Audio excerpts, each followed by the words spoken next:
Muy buenos días, muy buenas tardes y muy buenas noches. Bienvenidos a otro programa de Pura Virtud, Cine y Literatura. En esta ocasión para volver al territorio de las reseñas de libros y además en una ocasión especial, porque vamos a hablar de un libro que para mí hasta hace poco era inencontrable en su versión en papel y por esta razón no lo había leído entero. Un libro que un buen amigo me pasó en PDF, pero que aún así, bueno, yo me resistía a aproximarme a él hasta tenerlo en papel. Por fin, hace unas semanas, llegó esa ocasión de la manera más casual y finalmente he podido leerlo. Estoy hablando de La Cuarta Teoría Política.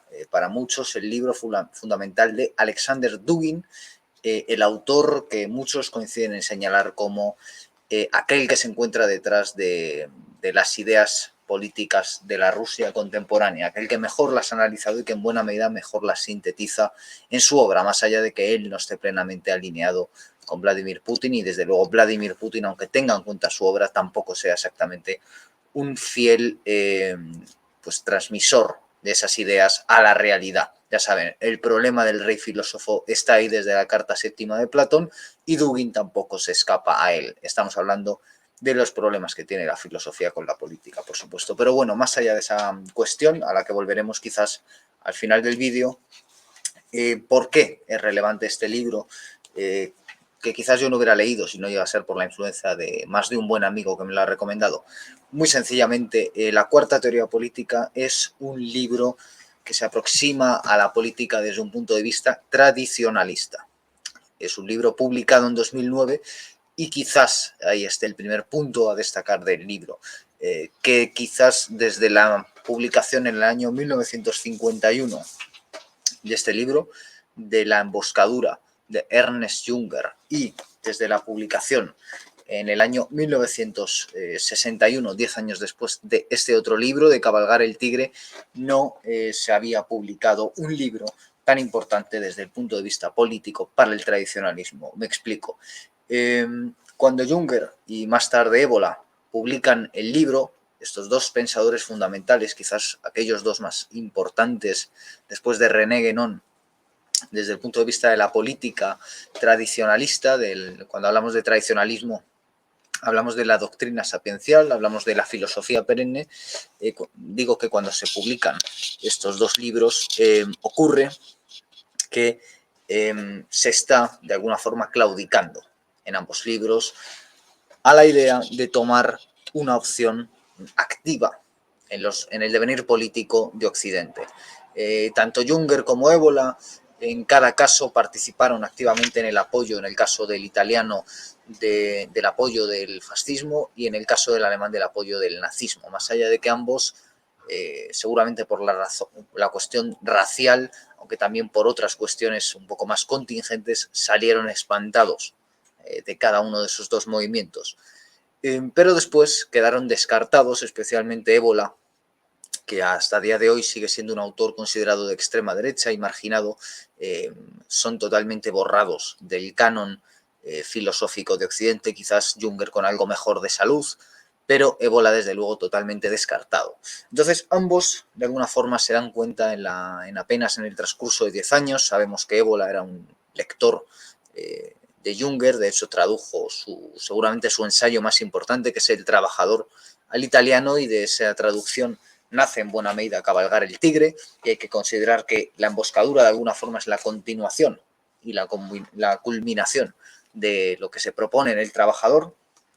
De alguna forma ambos reivindican una figura casi mítica, son dos libros en buena medida poéticos, desde luego el de Junger, que es un autor donde sus novelas y sus ensayos se confunden por el tono lírico que ambos muestran, por la escasez de citas y por el carácter muy característico, muy particular que tiene su estilo ensayístico. Y en el caso de Bola, que es un autor más en la línea de Guénon, ¿no? Un historiador tradicionalista de las ideas que hace recorridos históricos amplios, pero aún así ambos libros son bastante míticos, bastante literarios dentro de la producción de cada uno de sus dos autores, y en ambos libros se plantea una figura mítica, simbólica, que es la de aquel, en el caso de uno es el emboscado, tomando una leyenda islandesa, y en el caso del otro es el de Cabalgar el Tigre, tomando una figura hindú, para sobreponerse al Kali Yuga, a la modernidad. En el caso del emboscado es aquel que se va al bosque, ¿no? El bosque es un lugar interior que se encuentra dentro de los hombres, y en el caso de cabalgar el tigre, 3/4 de lo mismo. Se trata de surfear la ola, ¿no? Es decir, de alguna forma de no someterse a estos tiempos oscuros en los que vivimos. Y de alguna forma hay una resignación detrás de la reflexión de Ébola y de Junger. Y en esa resignación parecía haberse quedado la postura política tradicionalista si atendemos a estos y otros autores posteriores que han escrito en la misma línea, hasta que por fin en el año 2009 aparece este libro, que es del que vamos a hablar hoy, La cuarta teoría política de Alexander Dugin. ¿Por qué este libro es distinto? Bueno, en primer lugar es un libro tradicionalista, algo que no se termina de entender por buena parte de los que han tratado de aproximarse a él. Con toda la cuestión de la guerra en Ucrania, se ha repetido mucho que si Dugin es un autor procomunista, que si es un autor profascista, etcétera, etcétera. Son el tipo totalitario, etcétera, el tipo de apelativos que se escuchan en los medios de comunicación. Nada más lejos de la verdad, y la afirmación de cualquiera de estas frases solo prueba la ignorancia absoluta en lo que al contenido del libro y de las teorías de Dugin se refiere. Dugin es un autor tradicionalista. ¿Y por qué es un autor tradicionalista? Porque como todo autor tradicionalista tiene una mirada metapolítica y metahistórica. ¿A qué nos referimos con una mirada metapolítica? Bueno, eso lo explica también muy bien Junger. En la emboscadura se trata de ir a los fundamentos profundos de la política, a los fundamentos teológicos de la política, aquello que Dugin en el libro llama la soteriología, aquello que Carl Smith llamaba la teología política. Eso es la metapolítica, la política profunda, y no las contingencias diarias. De eso, y no de otra cosa, se ocupa Alexander Dugin. También tiene una mirada geopolítica, pero no una mirada geopolítica como habitualmente se entiende, sobre todo los medios de comunicación de clara impronta anglosajona, que cuando hablan de geopolítica hablan principalmente de dos cuestiones, de economía y de recursos naturales. Eso es, digamos, la visión de los neoconservadores, de los discípulos de Leo Strauss y de Karl Popper y de otro tipo de autores. Dugin no va por ahí. La aproximación geopolítica de Dugin hereda directamente del nomos de la tierra, de la idea de soberanía, de la idea de espacios abiertos, es decir, de Carl Smith. Y él le da un cuerpo distinto a estas ideas. De eso estamos hablando cuando hablamos de Alexander Dugin, de alguien que se aproxima también desde la antropología, contraponiendo una antropología tradicional, el hombre tradicional, que él identifica con un filósofo que habitualmente no está incluido dentro de los autores del tradicionalismo, a pesar de que formó parte de la Revolución Conservadora. Y aquí abrimos un paréntesis. ¿Qué es la Revolución Conservadora? Bueno, es un grupo de intelectuales alemanes, especialmente discípulos del poeta Stefan George, que pensaron en los años 30 en Alemania. Digamos que la obra cumbre de este movimiento, la que mejor permite entender sus ideales, es El Tercer Reich, de Arvin Möller. Este libro de Möller es anterior a la aparición del Partido Nacional Socialista, porque, como se ha señalado en varias ocasiones, la idea del Tercer Reich y la propia idea del nacionalsocialismo no nacen con Hitler. Hitler se apropia de ellas y en buena medida las periclita. Y entender esta idea ayuda a entender también por qué, aunque algunos autores como Heidegger o como Junger o como Carl Smith mostraran durante algún tiempo su apoyo a Hitler, no significa que sus ideas sean reductibles al hitlerismo. Y lo mismo se puede decir haciendo un salto en el tiempo con Putin, sabiendo que Putin desde luego no es Hitler y sabiendo que Dugin desde luego no tiene una relación hasta la fecha equivalente con la que han tenido estos autores con Putin. Aquí cerramos un paréntesis y continuamos hablando de la Revolución Conservadora. La Revolución Conservadora es un pensamiento poético y de este grupo destaca Martin Heidegger. Martin Heidegger propone en su obra cumbre, en El Ser y el Tiempo, también un emblema, ¿no? Si antes hablábamos del hombre que cabalga el tigre, del hombre emboscado, Heidegger habla del Dasein. El Dasein es el ser humano en su potencia, es decir, aquí sí que hay una breve línea tradicionalista, aunque Heidegger habitualmente no es considerado tradicionalista, gracias a la mirada de Alexander Dugin, que es un lector de Junger, que es un lector de Ébola, que es un lector de Guénon. sí que podemos afirmar que Heidegger, un autor totalmente moderno, en muchos aspectos nihilista, en muchos aspectos apropiado por la izquierda nihilista, empezando por el propio Sartre, que escribió El ser y la nada, continuando por otros muchos autores como Deleuze, cuya visión en torno a Heidegger critica brutalmente Dugin en el libro. Dugin lo que hace es tratar de sacar las conclusiones del hombre tradicional a partir de la obra del Dasein. El hombre tradicional lo han estudiado autores como Mircea Eliade en su libro El mito del eterno retorno, y se trata de esa antropología tradicional del Adán Kadmon, que es una especie de andrógino que tiene dentro de sí el potencial masculino y femenino en su perfección arquetípica, y después se manifiesta de manera concreta en las distintas civilizaciones y en los distintos hombres. Heidegger de alguna manera está hablando de esto. El Dasein es el ser en el tiempo, es el ser para la muerte, es el ser que está atravesado por el pasado, por el presente y por el futuro, y que en el acto de posicionarse en ese flujo que es el tiempo, le da sentido a su vida, se da sentido a sí mismo y es. Y esto es lo que le interesa precisamente a Alexander Dugin, que lo que persigue es convertir esta idea de Martin Heidegger en algo que imbrique plenamente en el proyecto tradicionalista. Arranca Alexander Dugin este libro, La cuarta teoría política, hablando del fin de la historia. El fin de la historia es una idea que nació especialmente en los años 90, aunque es de décadas atrás, de Alexander Kolleve, pero en los años 90, sobre todo con Francis Fukuyama, un tipo de lo más interesante, como la culminación de la modernidad. Por decirlo de alguna forma, la modernidad se abre en el Renacimiento con las ideas de Descartes, con las ideas de Copérnico, con las ideas de Newton, lo que supone toda una revolución que quiere situar al hombre en el centro del universo. Eso es, en definitiva, el humanismo, que en su proyección política moderna acaba encarrilando en el liberalismo, que sería la primera teoría política. Frente a esta primera teoría política, llegaría una reacción, la segunda teoría política de manos de Karl Marx, y sería el marxismo. Esta segunda teoría política, mucho tiempo después, sería adaptada a un territorio o a unos territorios que desde luego no eran los que había augurado Karl Marx en absoluto, y para ello serían necesarios hacer muchos cambios en esta doctrina, ¿no? El más famoso de todos es el leninismo, realizado por Lenin, ese seudónimo de Vladimir Ilich Ulyanov, en la Revolución Rusa, por supuesto, del año 1917.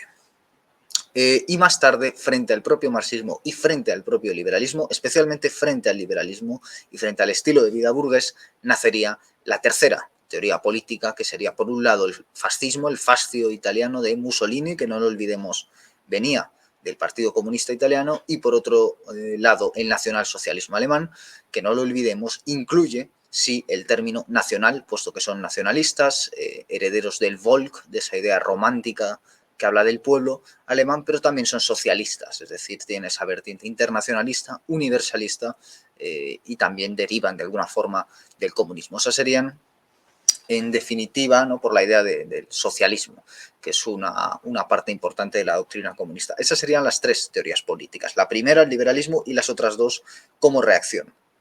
Desde el principio de las teorías políticas, la primera de todas, el liberalismo, ya sueña con el fin de la historia, una idea que también se encontrará presente en la segunda teoría política, ¿no?, Marx, que es del todo utópica, hegeliana en cierto sentido, semita en otro cierto sentido, que de alguna forma plantea traer lo que para las religiones del desierto, el cristianismo, el mahometanismo y el judaísmo sitúan en el otro mundo, en el mundo ultraterreno, lo quieren traer de alguna forma a este mundo, ¿no? Ese es el fin de la historia con la dictadura del proletariado tras la Revolución Mundial. La imposición de un Estado como penúltimo paso hacia la dictadura del proletariado. Esa sería la segunda teoría política, que también plantea su fin de la historia, y la tercera teoría política, el fascismo y sobre todo el nacionalsocialismo, también se soñaría como fin de la historia, proponiendo la idea de un Reich, de un tercer Reich de 1000 años. De alguna forma, esas dos visiones mesiánicas de la política, como supo ver Carl Smith y retoma Alexander Dugin, ya estaban presentes en el liberalismo, que se soñó como fin de la historia. Tras la Segunda Guerra Mundial, queda en Europa, con la destrucción de la tercera teoría política, el enfrentamiento entre las dos primeras, marxismo y liberalismo. Y ejemplificados en dos polos geopolíticos muy evidentes, lo que podríamos decir que es el Pacto de Varsovia y lo que hoy en día conocemos como la OTAN. El Pacto de Varsovia, por supuesto, perpetrado por la Unión de Repúblicas Soviéticas Socialistas, y la OTAN, detrás de la cual evidentemente se encuentra los Estados Unidos de América. Esos serían los dos polos, uno, la URSS, representante de la segunda teoría política del comunismo, y otro, los Estados Unidos, representantes de la primera teoría política. USA serían los representantes del liberalismo. Finalmente, tras la caída en 1989 del muro de Berlín, caída, por cierto, que según todas las versiones del liberalismo se produce por circunstancias económicas, algo que Dugin también desmiente de manera bastante eficaz en el libro, el liberalismo vuelve a su idea inicial de soñar que está en el fin de la historia. Es decir, si ya en el principio del liberalismo está esa idea de que se conducen hacia el fin de la historia, un tiempo donde el hombre pueda ser soberano de sí mismo y de todo de manera individual, con la caída de la URSS creen que ese momento ha llegado. Ahí es cuando se sueñan en el fin de la historia y volvemos de nuevo, por supuesto, a Francis Fukuyama. Entonces, por continuar en esta línea, es cuando nace la crisis de la modernidad, de la que precisamente para Dugin nace la cuarta teoría política. Es ahí cuando nace la cuarta teoría política, cuando la modernidad de alguna forma cierra su propio proyecto con la destrucción de la segunda y de la tercera teoría política, y también Dugin le dedica unas cuantas páginas a desestimar a esta nueva izquierda que se divide en marxistas clásicos, que serían los que todavía creen en la posibilidad de la segunda teoría política, y aducen que tanto la Unión de Repúblicas Socialistas Soviéticas como otras tantas tentativas comunistas no son tales, no son comunistas, no se basan en Marx, sino que lo manipulan.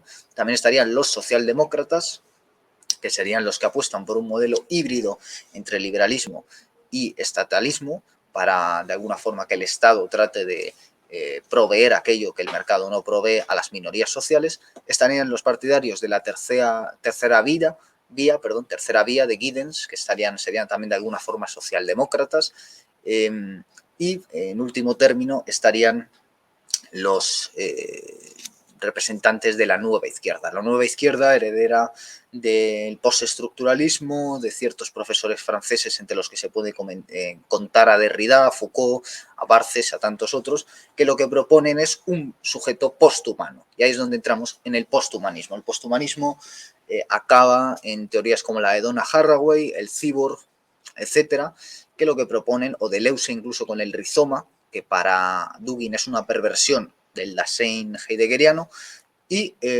bueno, lo que propone Dugin es que al final esta primera teoría política, el liberalismo en su etapa post-moderna, a lo que conduce es al individuo, a lo que conduce es al autómata, a lo que conduce es a lo siguiente, al humano, al cyborg, parafraseando a Donna Haraway.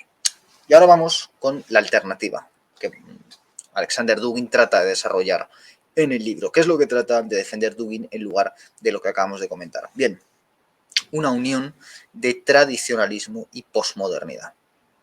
Ya hemos dicho que su perspectiva es tradicionalista. Esencialmente es tradicionalista porque aporta una visión metapolítica y teológica de la política. Metapolítica, ya lo hemos explicado antes. Teológica. ¿Por qué teológica?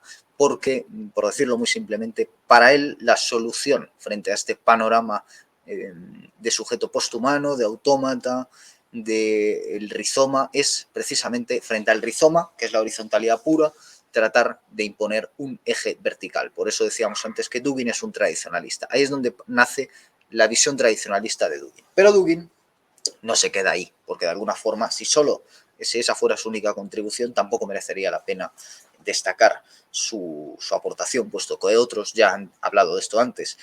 Él, de alguna forma, lo que hace es ver por primera vez que la posmodernidad tiene un potencial también antimoderno. De alguna forma, él reivindica tanto a los tradicionalistas como a los posmodernos como antimodernos, como aquellos que tratan de impugnar la herencia de la posmodernidad. De alguna forma, esa declaración de Jean-François Lyotard de que la posmodernidad es el fin de los grandes relatos es reivindicada con Dugin, puesto que si es el fin de los grandes relatos, es el fin de la primera, de la segunda y de la tercera teoría política sin excepción.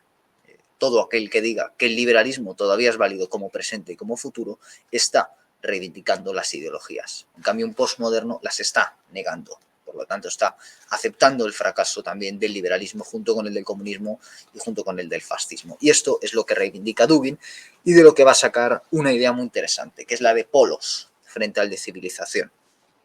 ¿Por qué polos frente a la civilización? Dugin realiza una crítica al concepto de civilización que no es nada frecuente desde puntos de vista tradicionalistas. Habitualmente, la perspectiva eurocentrista lo que propone es que Europa, o en su extensión Occidente, incluyendo Estados Unidos, es algo así como la civilización. Este punto de vista esencialmente ha sido defendido por los pueblos protestantes, especialmente los anglosajones, primero a través del Imperio Británico y después a través de Estados Unidos. Recordemos aquí La carga del hombre blanco de Kipling como ejemplo. Lo que defiende es la extensión por el resto del mundo, la invasión del resto del mundo, la colonización del resto del mundo, para transmitir precisamente como coartada los valores de Occidente que supuestamente son superiores a los del resto de naciones. Y mientras esto se defiende, lo que se hace es expoliar a estos pueblos y acabar con las culturas autóctonas. Esto durante mucho tiempo se ha hecho a través de la guerra, de la conquista, que en Occidente ha sido posible gracias a los avances tecnológicos con respecto a otras latitudes. Más allá de esta circunstancia, con el paso del tiempo también se ha hecho de una manera cultural.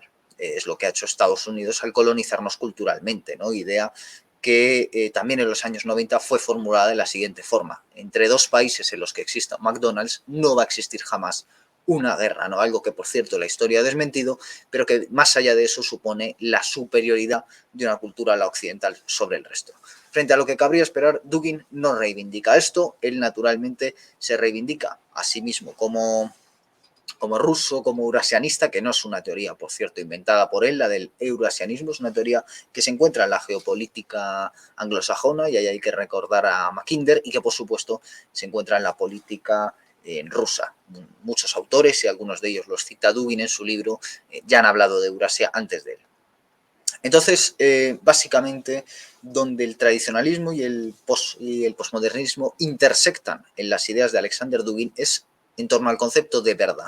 Hay que aclarar que el posmodernismo muchas veces cae en el relativismo cultural, que aquí, por ejemplo, hemos tratado hablando con David Alvar González, un discípulo de Gustavo Bueno, que hizo una crítica impecable aquí en el canal al relativismo cultural posmoderno.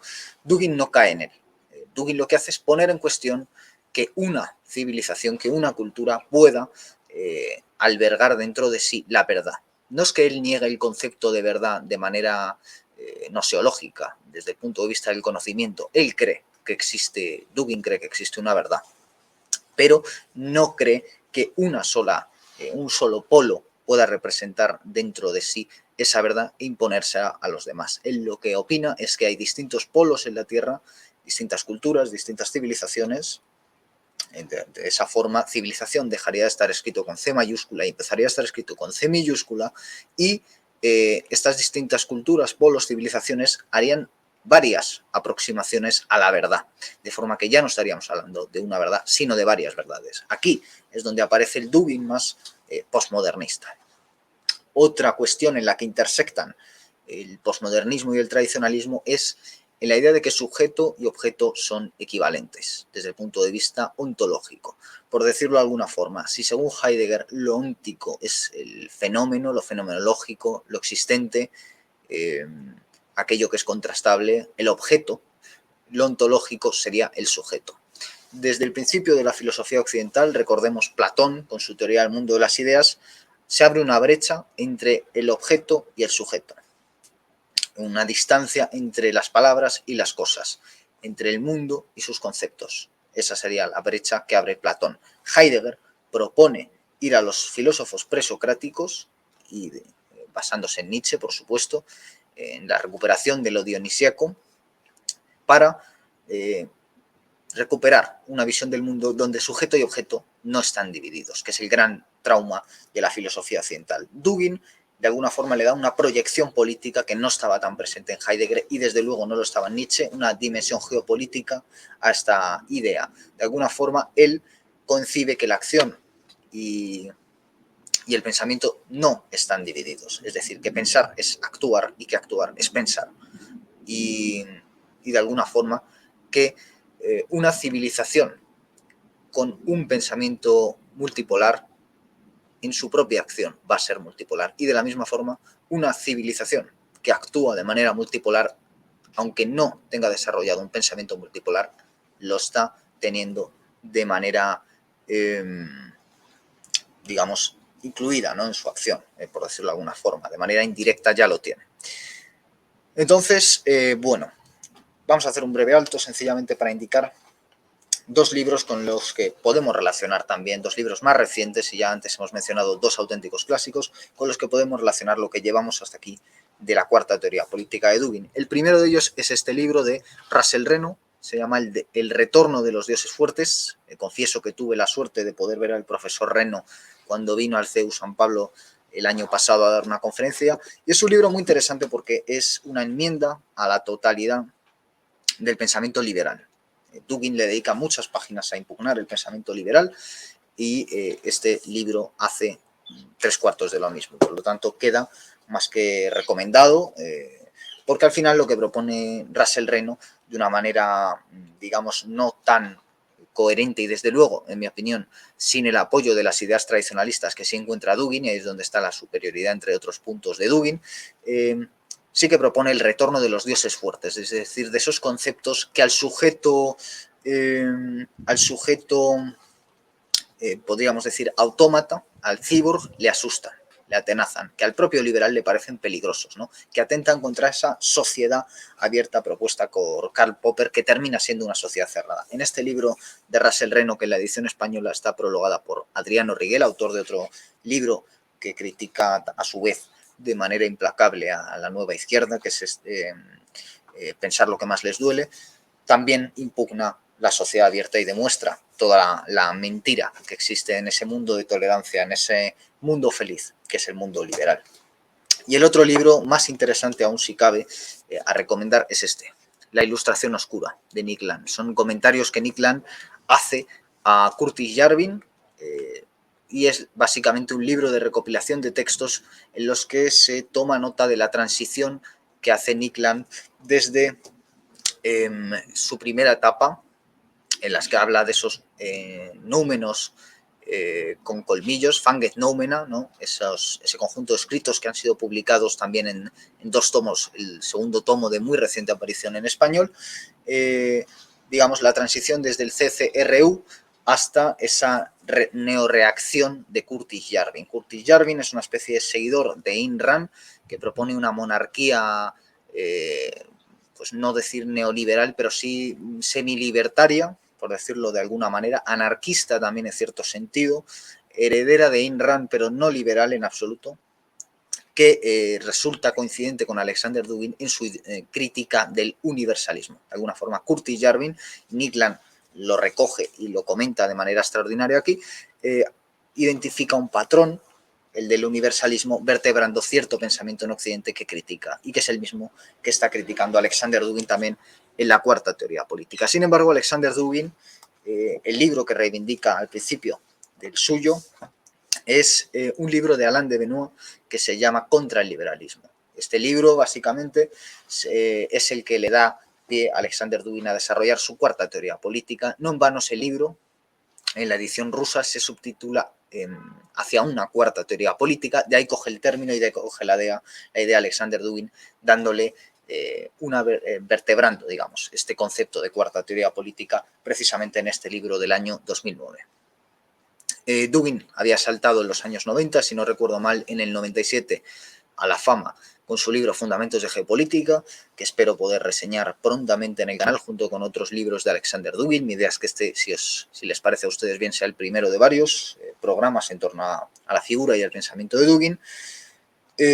Dugin empieza con Fundamentos de Geopolítica a hacerse famoso, un libro que es un manual en las escuelas rusas militares, donde bueno, se da un mapa global de lo que es la geopolítica y al mismo tiempo de cómo se manifiesta la geopolítica en nuestro tiempo. Sin embargo, Dugin en el año 2009, al poco de la crisis económica decide dar un paso más en sus ideas, que ya había trabajado en otros textos en los que hablaba de un platonismo político, en los que, digamos, iba ya cimentando una visión tradicionalista de la política, pero ya con algunos aderezos posmodernos, entre ellos aquellos provenientes de Heidegger y de la lectura de algunos autores posmodernos. Pero finalmente es en este libro, es en la cuarta teoría política, en el que termina de vertebrar todas estas ideas que son de lo más interesantes. Nos habíamos quedado, después de este breve exordio, con dos cuestiones, la del sujeto y la del objeto, y la de Alain de Benoit. Alain de Benoit y Alexander Dugin tienen varias conversaciones que se pueden encontrar en red juntas. Una de ellas es ¿qué es el eurasianismo? Un libro publicado también por la editorial Fides, que recoge una conversación entre Alain de Benoit y Alexander Dugin. Y no solo el contacto con esa nueva derecha se encuentra en Alain de Benoit, también Robert Steukers, otro destacado miembro de la nueva derecha, es un colaborador cercano de Alexander Dugin, el editor de la revista Sinergias. Y también es relevante, ¿no? Por la idea de ir desarrollando un pensamiento tradicionalista a partir de los presupuestos de la nueva derecha y del rechazo al neoliberalismo, es clave para entender la aparición de la cuarta teoría política. Otro autor también interesante es, como siempre, Guillaume Faye. Guillaume Faye, antes de morir, habló muchas veces, un autor decisivo, habló muchas veces de por qué se atacaba a Rusia. A Rusia se la ataca desde Occidente mucho antes de la guerra, por la sencilla razón de su rechazo del modelo liberal y de su rechazo de la ideología de género. Bien, también Alexander Dugin cuenta por qué nunca ha llegado a arraigar el liberalismo en Rusia y por qué incluso el comunismo tampoco llegó a arraigar. En el caso del liberalismo, porque choca frontalmente con la visión que tienen los rusos del mundo, y en el caso del comunismo porque cometió el error de rechazar la religiosidad y otros pilares básicos de la sociedad rusa. Eso es lo que dice Alexander Dugin. Bien, por el tema del sujeto y el objeto, hablamos de lo óntico y de lo ontológico.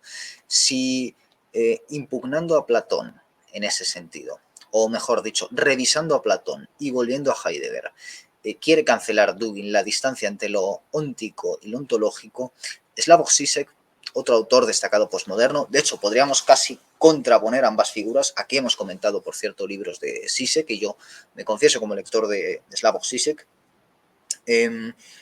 Podríamos decir que son dos contrafiguras.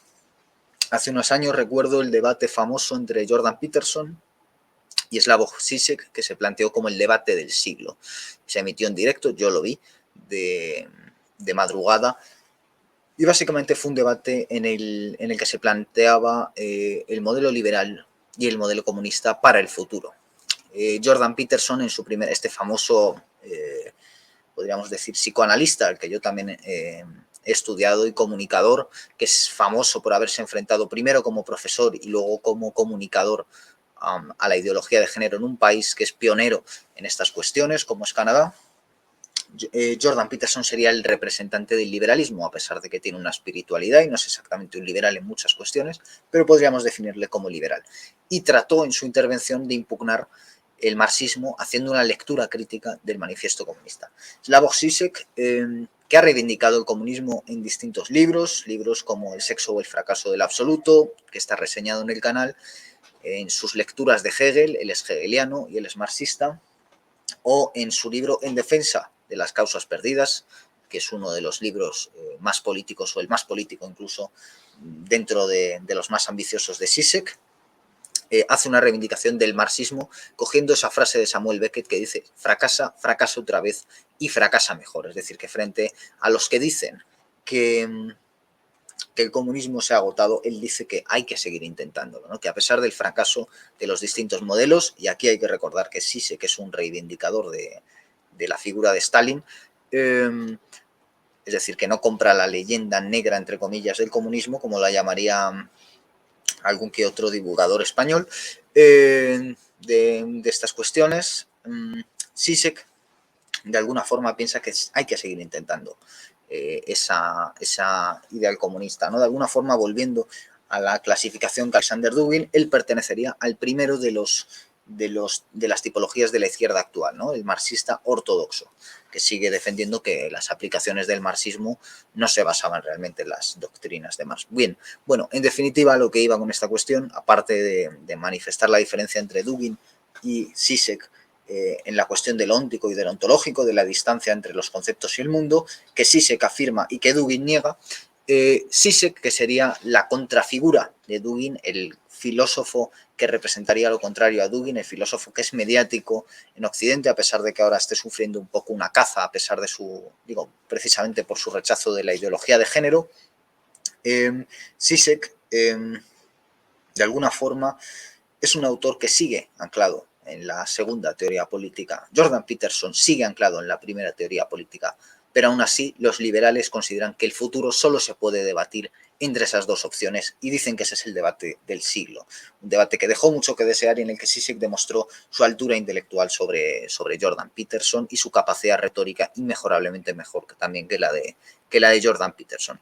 Aparte de manifestar que me gustaría ver un debate entre Zizek y Dugin, aunque lo veo difícil tal y como están las cosas, Alexander Dugin demuestra algo que siempre ha sido característico de los tradicionalistas, que es su superioridad a la hora de afrontar los conflictos, ¿no? Los tradicionalistas, en su perspectiva metahistórica, antes hablábamos de la metapolítica, la metahistoria lo que hace es una comparación de los fenómenos históricos, ¿no? De alguna forma, la metahistoria lo que hace es volver al mito, que no son hechos reales los mitos, no son hechos históricos, sino son hechos que son ciertos no en el terreno de las crónicas, sino en el terreno de la imaginación. Lo que hace la metapolítica es comparar los hechos históricos entre sí y en vez de verlos de forma lineal, como los han visto las tres teorías políticas, con su idea de progreso, un progreso que es político, que es teológico y que es técnico, y eso es lo que nos ha llevado a este mundo hipertecnificado, la visión lineal de las tres teorías políticas, lo que hace la visión metahistórica, que está en Spengler, que está en Nietzsche y que está en Alexander Dugin, es proponer la historia como eterno retorno. Proponerla no de manera lineal, sino de manera circular. Eso se encuentra presente en la cuarta teoría política y eso es lo que hace que Alexander Dugin demuestre que el debate del siglo no es el debate entre Jordan Peterson y Slavoj Žižek, es decir, entre la primera y la segunda teoría política. El debate del siglo es el debate acerca de la cuarta teoría política y es un debate es un debate que hay que hacer. Es un debate que no está hecho. En ese sentido es muy interesante el prólogo que incluye esta edición de la editorial Fides, en el que se incluye un prólogo para el mundo hispanoamericano y un prólogo para el mundo español. En el caso del mundo español se habla de la España negra, la España del ser para la muerte, la España del Lorca, la España del duende, la España de la defensa del Alcázar de Toledo, del general Moscardo dejando morir a su hijo, la España que ha convivido eternamente con la muerte. Y en el caso de Hispanoamérica, a Dugin le interesa mucho el polo hispanoamericano como un polo mucho más potente que el español y en buena medida más interesante incluso que el europeo de cara al futuro. Y eso también demuestra la amplitud de miras de Alexander Dugin. Continuamos ahora con su texto. Ya hemos hablado del Dasein contra el individuo. El Dasein, de alguna forma, es el ser humano auténtico, que es un término importante para Heidegger, ¿no? El Dasein es el ser humano, pero el Dasein puede ser auténtico o inauténtico. De alguna forma, cuando Dugin habla del Dasein contra el individuo, podríamos decir que el individuo, que no es el individuo, sino que está en una fase más allá, el individuo es el ser inauténtico por excelencia, es el hombre sin atributos del que hablaba Robert Musil y es el sujeto político de este mundo posthumano, que ese es el verdadero mundo en el que nos estamos debatiendo, un mundo que puede ser el mundo posthumano o el mundo de la cuarta teoría política. Eso es lo que propone Alexander Dugin y Alexander Dugin estudia que cada una de las teorías políticas tiene un sujeto. En el caso del liberalismo es el individuo, en el caso del marxismo es el Estado, es la clase, y en el caso del fascismo aquí sí es la jerarquía. Eso serían cada uno de los tres sujetos políticos a partir de los cuales se formula la teoría política. En el caso de lo posthumano, su sujeto sería este individuo, este autómata. Y en el caso de la cuarta teoría política, y aquí quizás estemos ya después de 40 minutos, lo sé, hablando del punto clave de la cuarta teoría política, es precisamente el Dasein. El Dasein es el sujeto de la cuarta teoría política. Podríamos decir que en esta frase se resume todo lo que viene a decir Dugin en este libro, que es un libro esquemático, es un libro de libros, es un libro a desarrollar, es un libro que cada polo debe apropiarse. Volviendo a Heidegger y volviendo a Ser y Tiempo, de alguna forma Heidegger presenta el ser como una forma de vida, el ser humano como alguien que no se encuentra arrastrado por el flujo del tiempo, sino que se encuentra proyectado hacia el pasado, en el presente y hacia el futuro. Es un ser para la muerte, es decir, es un ser que camina hacia el futuro. Esto, digamos, desde un plano individual, pero que también tiene un plano social. Y por supuesto ese es el plano que más explora Dugin en su libro, puesto que efectivamente es un libro de política. Cuando hablamos de lo social estamos hablando de la comunidad, y cuando estamos hablando de la comunidad estamos hablando de la polis. Y esto obviamente nos hace pensar en esos dioses fuertes que la sociedad abierta quiere expulsar. Pero si no se habla en términos de polis, lo que se está haciendo es proponer la utopía liberal, la utopía de que el individuo puede vivir separado de la sociedad.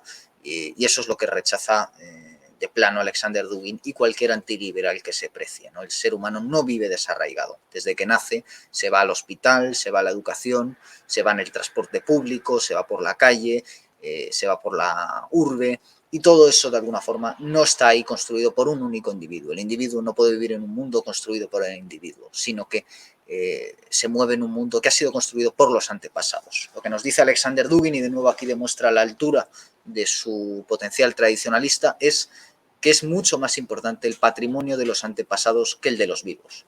Como decía Chesterton, la democracia es la dictadura de los vivos, porque no tienen en cuenta el pensamiento de sus antepasados. Dugin contrapone a esta idea en la que nosotros estamos sumidos el ideal confuciano. El ideal confuciano hace que los muertos, los antepasados, los ancestros sean más importantes que los propios vivos, ¿no? Que haya que respetar a esos antepasados. Y ese es un dogma fundamental en cualquier sociedad tradicionalista, y así lo han recogido también los grandes autores tradicionalistas, incluido, por supuesto, Alexander Dugin. Entonces, esa proyección social del Dasein, del ser, está en el pasado, está en sus ancestros, está en el presente, está en saber actualizar el valor de la tradición, y está en el futuro, está en saber hacia dónde se camina en un plano conjunto, ¿no? Hacia un ideal de civilización que no quiere imponerse a los demás, sino que quiere desarrollarse plenamente, ¿no? Aquí es donde entra de nuevo ese eje vertical que viene a romper con el rizoma homogeneizador del mundo posthumano. Ya hemos dicho que el hombre libre no puede crecer en ningún caso desarraigado. El hombre libre tiene que crecer como parte de una comunidad, porque solo formando parte de una comunidad puede encontrar el sentido pleno de su existencia. Solo como parte de una comunidad puede ser Dasein. Entonces, en su crítica, en su impugnación al liberalismo, que es tan importante como las propuestas alternativas que él esboza, porque la cuarta teoría política no es una teoría cerrada, es una teoría que pretende ser adaptable a los distintos polos y que pretende poder ser completada por otros autores, tanto del mismo polo que Putin, es decir, euroasiáticos, como de otros. En este caso, cualquier escritor que quiera estudiar sus teorías y desarrollarlas de una manera o de otra. Decíamos que en esa impugnación del liberalismo es importante destacar que, como el marxismo y como el fascismo, el liberalismo ha fracasado.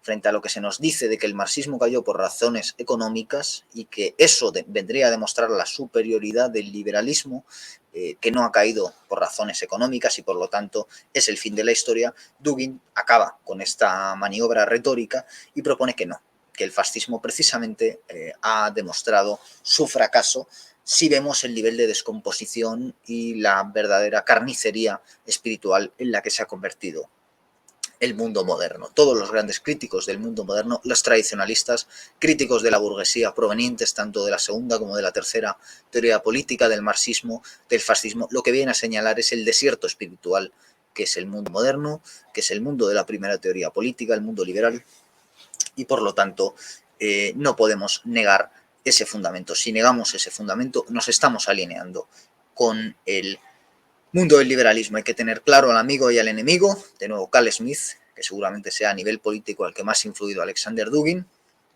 Y también hay que tenerlo en el plano espacial, ¿no? Retomando el nomos de la Tierra, retomando la idea de civilización de tierra y de mar, ¿no? Recordemos el Leviatán.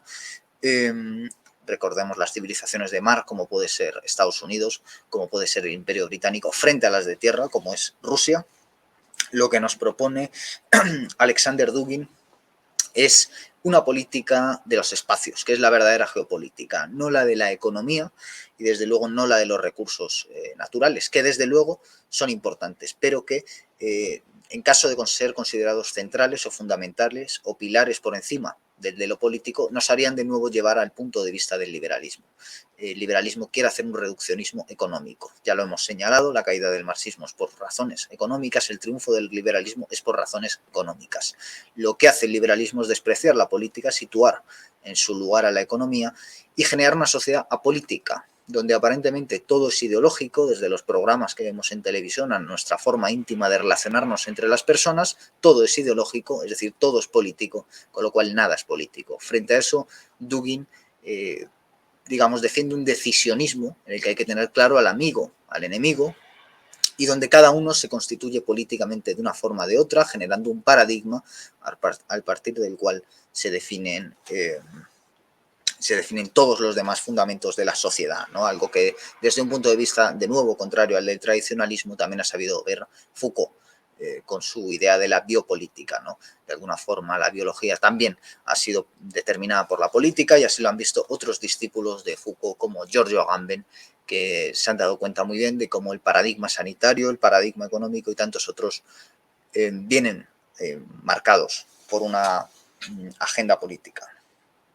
Por continuar, ya hemos hablado de que habría una idea de civilización que se contrapondría a la de barbarie y frente a esa, que Dugin desmonta de manera muy clara, la alternativa sería la de los polos y las civilizaciones. Ya no hay solo una civilización, sino que hay muchas civilizaciones, cada una de ellas encarnada en un polo distinto del planeta, es decir, cada una con su espacio natural, ¿no? Aquí volvemos al nómados de la tierra y a la idea de la soberanía, cada uno arraigado frente al desarraigo del capital, frente al mercado sin fronteras donde todo está abierto y todo es flujo, el arraigo está anclado en un espacio y debe reivindicar ese espacio. Y por supuesto, aquí sí podríamos hablar de la guerra de Ucrania, aunque hoy no lo vamos a hacer. Dugin, como Adriano Riguel, como Russell Reno, hace una crítica, y como tantos otros, la nueva derecha antes que nadie, hace una crítica demoledora a la nueva izquierda. Esa nueva izquierda que defiende a minorías que no representan en términos numéricos a la sociedad, pero que se convierten en vocingleras desde el poder, ¿no? Esas minorías que son gramscianas, han conseguido ocupar los medios de comunicación, los púlpitos universitarios, la política, la judicatura, y han empezado a crear legislación, a cambiar las constituciones, a ampliar los derechos humanos y de alguna forma están reivindicando cada vez más lo posthumano, están redefiniendo lo humano, porque en definitiva todo el contenido del tradicionalismo se puede plantear desde el punto de vista antropológico, frente a una visión tradicional del hombre, de la que hablábamos al principio y de la que habla Dugin, frente a una versión posmoderna o incluso poshumana del individuo, de ese individuo que es el cyborg, de Donna Haraway, que es un sujeto autómata, una máquina que al ser ya máquina, pero imperfecta, puede ser superada por las máquinas perfectas que traigan consigo las inteligencias artificiales.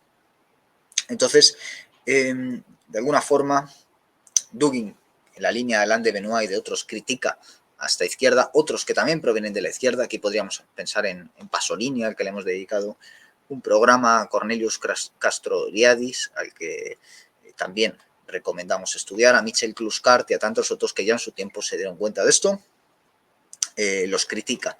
Y frente a estas concepciones blandas de la política, propone una concepción soteriológica, una concepción teológica de la política, también heredada de Carl Smith, ¿no? Vemos que Carl Smith está muy presente en la cuarta teoría política, tanto la cuestión del nomos de la tierra, de las civilizaciones de tierra y mar, de la geopolítica, de los espacios, como la visión de la política como una teología secularizada. En definitiva, las tres teorías políticas son teologías secularizadas y la cuarta teoría política precisamente se debe desmarcar de ellas y de su fracaso, cancelando la secularización, es decir, rompiendo con el concepto lineal de la historia y proponiendo en su lugar un concepto circular de la historia.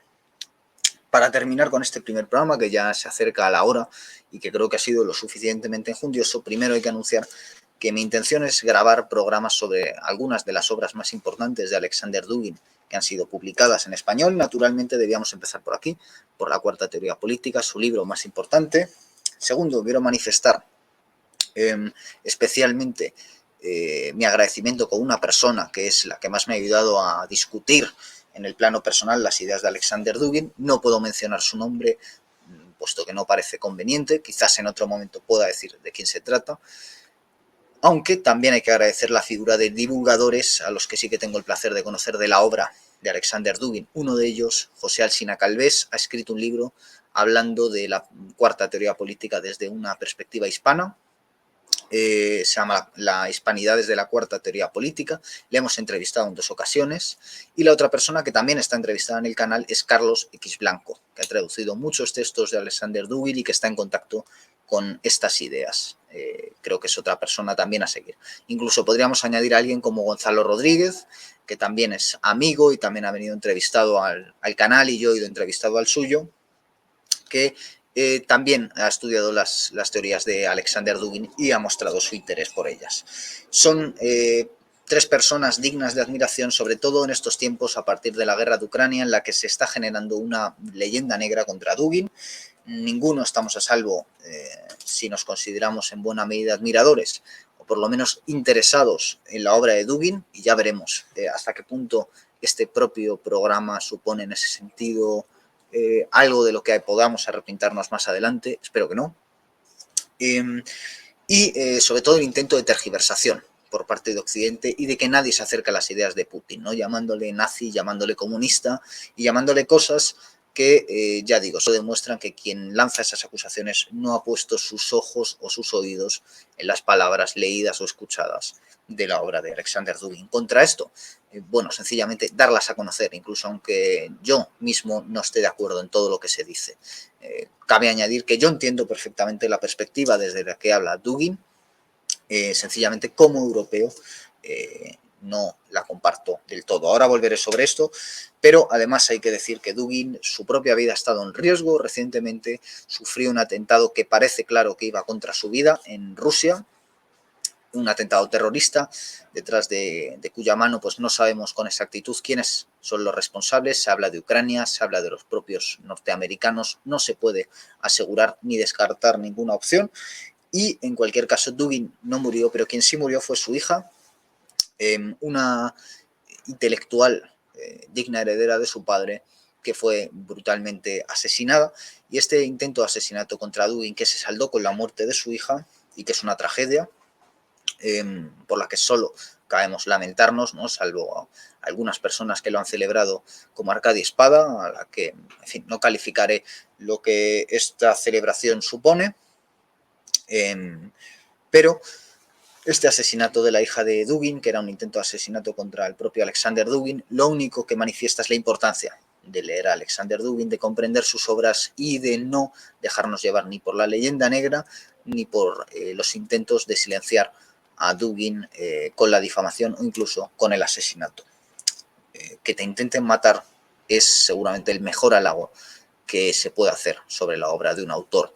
Y ahí está esa frase que dijo Pasolini pocas horas antes de morir en su última entrevista, ¿no? Estamos todos en peligro. Bien, Dugin está en peligro y todos los que leemos a Dugin estamos en peligro, y eso solo habla bien de las ideas de Alexander Dugin, ¿no?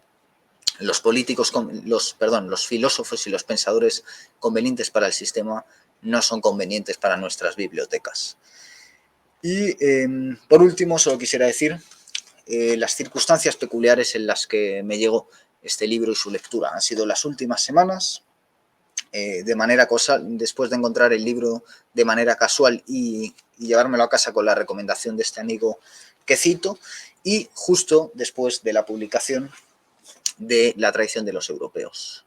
Ensayos de tradición, modernidad y crítica cultural, el libro que acabo de publicar en la Tribuna del País Vasco, que se puede conseguir o escribiendo a la propia editorial o por Amazon, o esperemos pronto en alguna que otra librería de Madrid.